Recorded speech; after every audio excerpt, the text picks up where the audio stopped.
to argue with Danmar Dayaw. Danmar, can you just stop creating bunch of fake account on Facebook?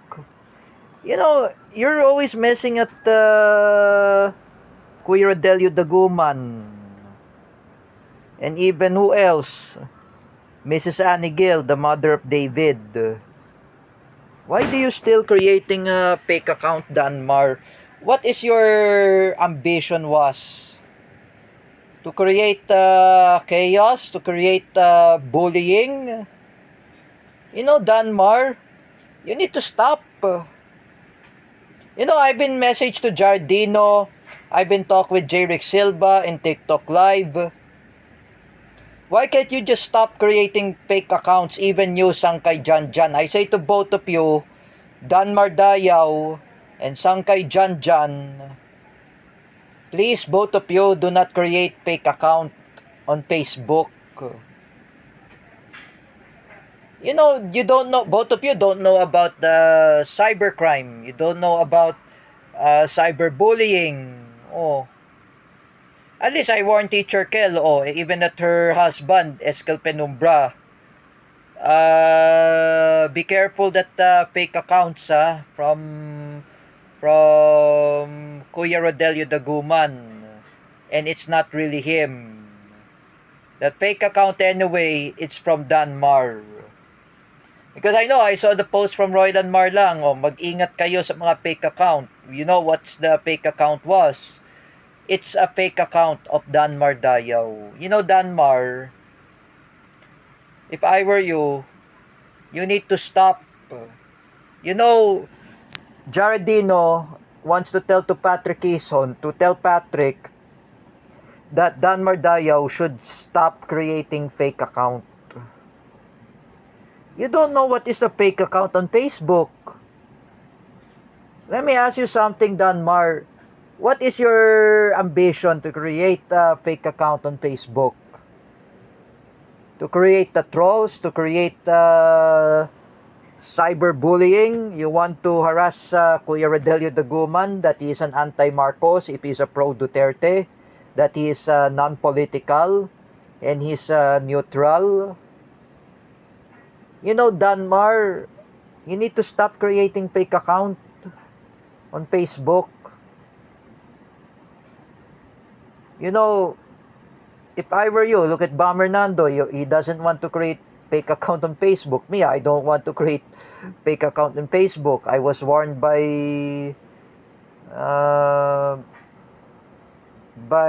Jerick Silva.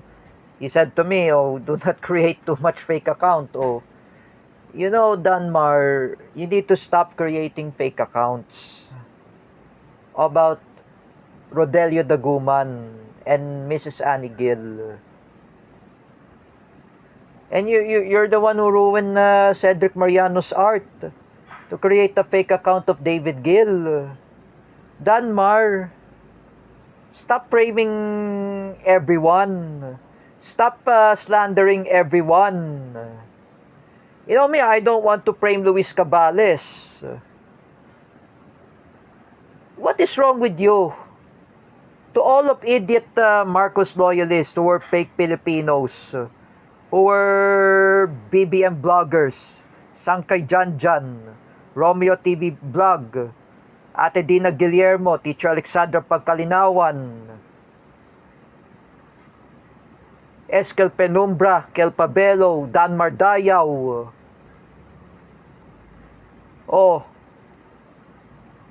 What's wrong to all of you, ha? At least my good friend Teacher Gio Malana is a pro Duterte. He's not Marcos loyalist because he's an anti-Marcos. Everyone are anti-Marcos. Danmar Dayaw, if I were you, stop creating fake account on Facebook. It's a cybercrime. My friend Luis Cabales said to me, when you create fake account on Facebook, makakasuhan ka na, Danmar. You know that. If If I'm saying to you, Danmar, this is a warning to you. If if um if Corio Redelio Daguman and Mrs. Annie Gill had filed the cases against both of you, Sangkay Janjan and Danmar Dayaw, both of you might get in prison in Camp Karingal. Oh, do not create too much fake account. You know, I was being scolded by my dad. Even my mom also, I was being scolded too, that I create a fake account of Teacher Vincent Ramos. Oh, after Teacher Vincent, I made a fake account of Teacher Gio Malana way back 2024. My mom scolded me again. Oh, I know this is my big mistake when I explained to J. Rick Silva. Ako nakakamali sa paggawa ng fake account ni Teacher Vincent at ni Teacher Gio. You know, when you make a fake account, Danmar, stop creating fake account. That is my accusations against you, Danmar. I am very angry when you create dummy accounts. When I was told by Roylan, no, Roylan said, so hindi po yan si Rodelio. Oh. Fake yan. Like I said, it's a fake account. You know, Danmar, you need to stop. Me, I apologize, Wawel Romero. I create fake account in Facebook. When Felix Sabines had said to me, wag ka na gumawa ng fake account ng Wawel Romero. Pasensyahan mo na si Wawel. Oh, you have to apologize to her. When I apologize to Wawel, when I reconcile with Wawel, thanks to Jordan Pilapil, I never want to create fake account. Danmar, Dayaw, with all due respect, you need to stop creating fake account on Facebook. Those people are anti-Marcos. They don't like Bongbong Marcos because he is bangag. Filipinos, they don't like Bongbong Marcos. Israelis, they don't like Benjamin Netanyahu. Oh, they don't like. Look at the Spanish people in Spain. The Spanish people, they don't like Jose Maria Aznar. Oh, he's a fascist. Oh, the Israeli people, they don't like Benjamin Netanyahu. The Filipino people, they don't like Bangag, Bongbong Marcos. And you, Danmar Dayaw, you need to stop creating fake account. Do I want to put you in my enemy list, Danmar?